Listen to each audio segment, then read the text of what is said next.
Hey guys, we're going to dive in a little bit more into forgiveness and why I believe it is such a powerful yet overlooked tool for deliverance and inner healing ministry.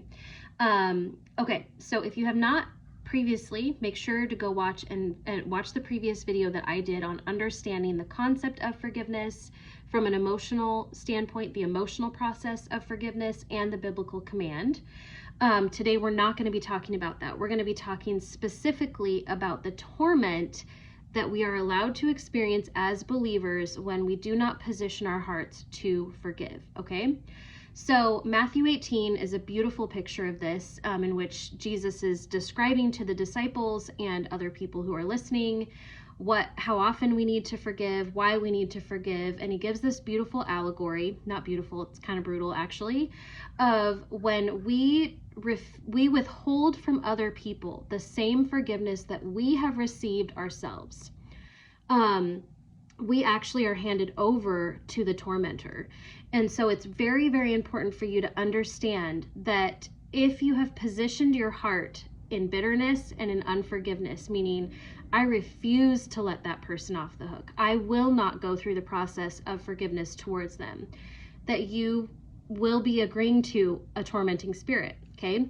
You are tormented. So what does that word tormentor mean, to be handed over to the tormentor?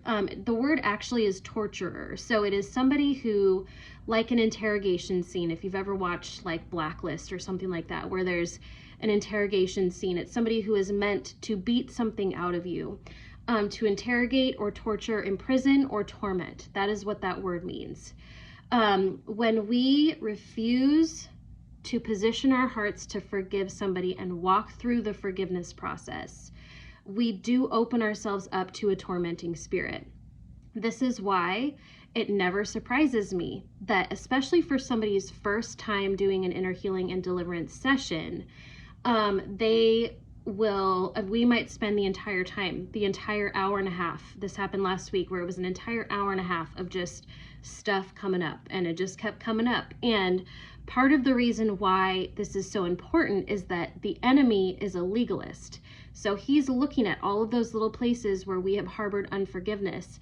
And Jesus is so ready and willing to meet us in every place that our soul needs healing from those places of unforgiveness. So one, we get freedom from the torturer when we release somebody into forgiveness.